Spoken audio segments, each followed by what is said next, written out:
Good morning. I'm Al Pearson, and this is another edition of Tree Talk. And Mother's Day is coming up, so I thought I'd kind of go back in history a little bit and show you where this Pearson family started off with their love affair with trees. I'm at the home of my great-grandparents, Moses Winlock and Cornelia Emery Pearson. They built this home in about, 1904. And my two older sisters and I grew up here. My older sister owns this home now, and she looks after it, and I really appreciate it. Let's go up on the porch.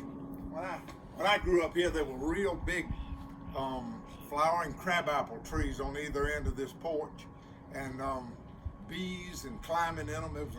It was a good time. Let me pull this chair up right here.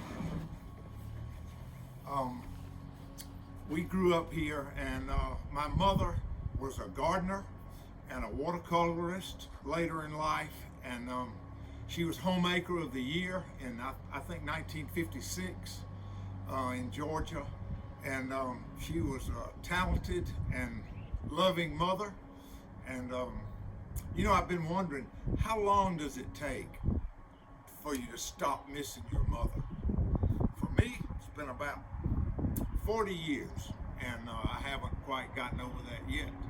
But she was a big influence in all of our lives, and was a big part of the community, even out here in Zenith, and then when we moved into town in the 60s. But what I remember about my mother is her food, her attention, and her love for her family, her husband and her children.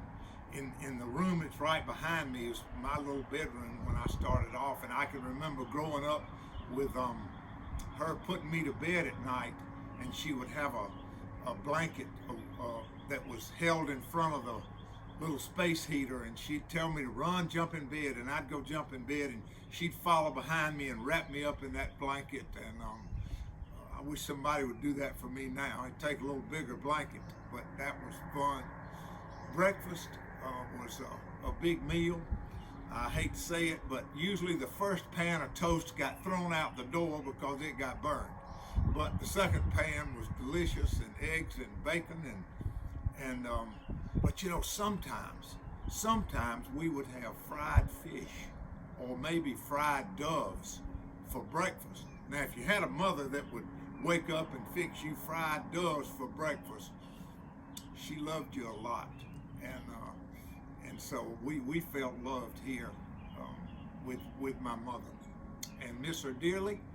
And all mothers, everybody had a mother, and today's the day that we celebrate Mother's Day.